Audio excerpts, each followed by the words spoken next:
Hi students, in this video we will study about new point of this chapter number 10, magnetic field due to electric current. That is point 10.10, magnetic field due to a current. Biot Savart's law. पहा विद्यार्थ्यांनो, या व्हिडिओमध्ये आपण magnetic field due to electric current या चॅप्टरचा उरलेला भाग study करणार आहोत. त्यामध्ये आपला नेक्स्ट पॉईंट असेल magnetic field due to a electric current. म्हणजेच आपल्याला इलेक्ट्रिक करंटमुळे असणारे मॅग्नेटिक फील्ड फाइंड आउट करायचे आहे आणि त्यासाठी आपण बायट-सॅवर्ट्स लॉ वापरणार आहोत. या चॅप्टरच्या मागील काही व्हिडिओमध्ये आपण अभ्यासलेले आहे की मॅग्नेटिक फील्ड हे करंट कॅरिंग वायर किंवा कॉईल प्रोड्यूस करत असते आणि ते प्रोड्यूस होणारे मॅग्नेटिक फील्ड आपण कॅल्क्युलेट करू शकतो. आणि ते कसे ते आपल्याला या पॉईंटमध्ये स्टडी करायचे आहे. त्यासाठी आपण फिगर 10.15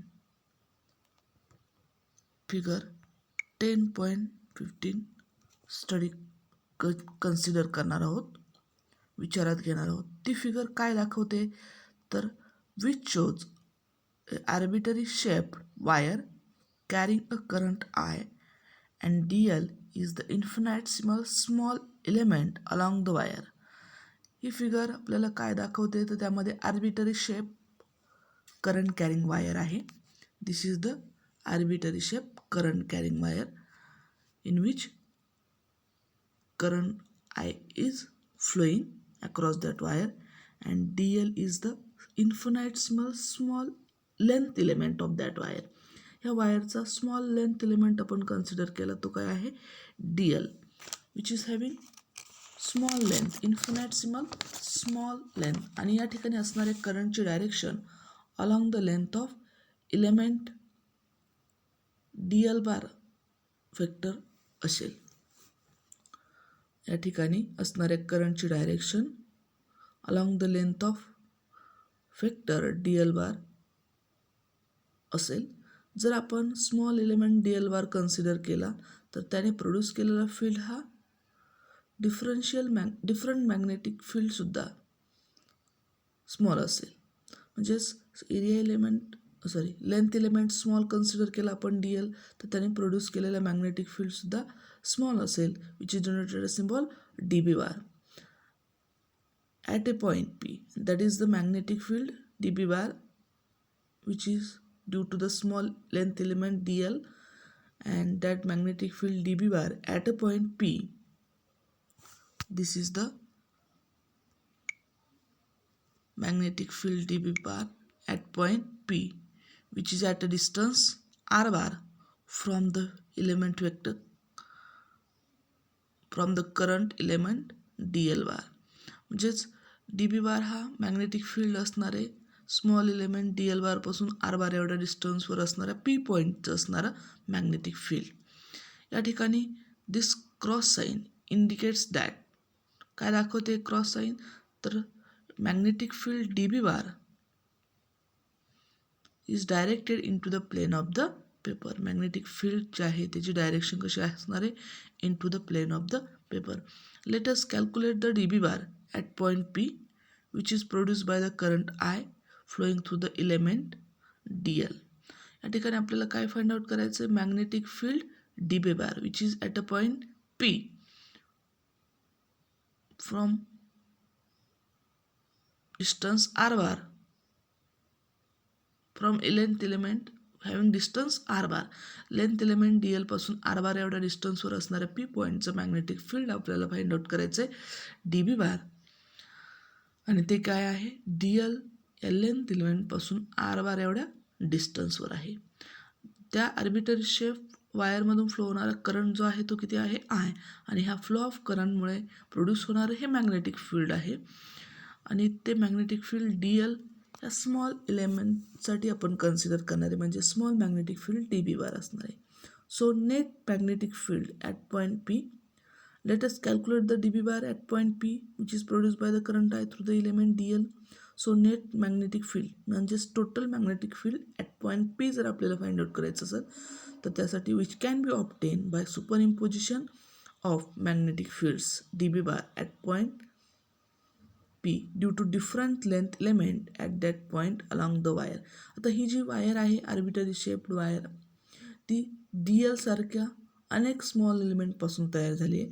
मग डी एलमुळे असणारे मॅग्नेटिक फील्ड जर डी बार असेल तर पूर्ण वायरचं असणारं मॅग्नेटिक फील्ड म्हणजे टोटल मॅग्नेटिक फील्ड आपल्याला फाइंड आउट करायचं असेल तर D L element D L बार सारखे अनेक एलिमेंटचे मॅग्नेटिक फील्ड आपल्याला काय करावं लागणार आहे सुपर इम्पोजिशन घ्यावं लागणार म्हणजे समिंग अप करावं लागणार म्हणजेच त्याचं इंटिग्रेशन आपल्याला घ्यावं लागेल आणि ते जर आपल्याला कॅल्क्युलेट करायचे असेल तर आपण इंटिग्रेशन घेणार आहोत म्हणजेच डी बी बारचे आपण टोटल समेशन कन्सिडर करणार आहोत due to length element D L म्हणजे डी एलचं इंटिग्रेशन सिंगल डी एलचं इंटिग्रेशन डी बी बार आणि total length of that arbitrary shape वायरचं जर आपल्याला मॅग्नेटिक फील्ड फाइंड आउट करायचं असेल तर आपण काय करणार आहे डी बी बारचं इंटिग्रेशन घेणार आहोत म्हणजे थोडक्यात डी एल बार एका सिंगल डी एल बार एलिमेंटमुळे असणारे magnetic field D B bar तर अशा अनेक डी एलमुळे असणारे मॅग्नेटिक फील्ड घेण्यासाठी आपण D B bar plus D B bar plus D B bar म्हणजे समेशन कन्सिडर करणार आहोत आणि summation replace by integration that is D B is equal to या ठिकाणी असणारं जे मॅग्नेटिक फील्ड आहे D B which is equal to mu 0/4 ideal sine theta upon r square equation number 10.31 D B is equal to mu 0/4 into ideal sine theta upon r square म्हणजेच D L small infinite small length एलिमेंटमुळे असणारं magnetic field at point P at a distance R bar from D L is considered as dB and which is equal to mu 0/4 ideal sin theta upon r square according to Biot-Savart's law. Equation number 10.31 where theta is the angle between dl bar and r bar. ह्या ठिकाणी theta काय असणार आहे dl बार आणि r बार यामध्ये असणारा angle असणार dl bar is the length element and r bar is the vector which gives the distance of point P from the length element. यामध्ये असणारा अँगल जर आपण थीटा दाखवला तर dB is equal to mu 0/4 ideal sine theta upon r square is आणि या ठिकाणी असणारं जे म्यू 0 आहे that mu 0 is called the permeability constant. mu 0 is equal to mu 0 shows us permeability constant which having value mu 0 is equal to 4 pi into 10 raised to minus 7 Tesla meter per ampere which is also having value one constant value 1.26 into 10 raised to minus 6 Tesla meter per ampere. The direction of dB bar is dictated by the cross product of dl bar cross r bar. म्हणजेच आपल्याला dB बारची direction find out करायची असेल तर आपण काय करणार आहे dl बार ह्या स्मॉल लेंथ एलिमेंटचा r बार ह्या वेक्टरशी जर क्रॉस प्रोडक्ट घेतला तर आपल्याला dB बारची डायरेक्शन मिळवता येईल. Therefore dB bar is equal to vectorically जर आपण कन्सिडर केलं इक्वेशन 10.31 तर dB bar is equal to mu 0/4 into ideal bar cross R bar divided by R cube equation number 10.34. This is the equation 10.34 चुकून या ठिकाणी 10.24 झालेलं आहे that is the equation number 10.34. This equation 10.31 and equation 10.34 are known as Biot-Savart's law. हे जी equation 10.31 आणि 10.34 दिले ते काय आहेत Biot-Savart's law आहेत. This inverse square law is experimentally deduce आणि हा जो इनवर्स स्क्वेअर लॉ आहे तो एक्सपेरिमेंटली फाइंड आउट झालेला आहे. It may be noted that this is the steel inverse square law. This is the steel inverse square law as r bar appears in the numerator and r cube in the denominator. ला inverse स्क्वेअरला का म्हणायचं तर R बार ना न्युमरेटरला असणार आहे आणि R cube हा डिनॉमिनेटरला असणार आहे. Using the Biot Savart's law we can calculate the magnetic field produce by the various distribution of currents as discuss billows.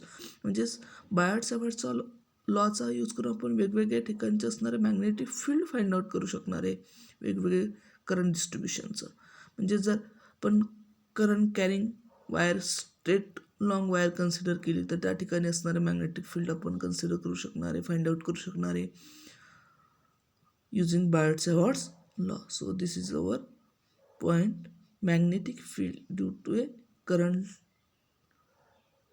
in which we use the Biot-Savart's law on a arbitrary shape wire which carries current I, in which we consider small length element dl, and the direction of current is along that arbitrary shaped wire along length element dl bar, and due to that small length element dl bar we consider the magnetic field which is also small dB. That magnetic field is at a point P with distance r bar from length element dl, which is given by dB, and dB is equal to mu 0 upon 4 pi into I dl sin theta upon r square, and in vectorically dB bar is equal to mu 0 upon 4 pi I dl bar cross r bar divided by r cube. So student, this is our point, magnetic field due to a current. Remaining part of this chapter we will study in your next video.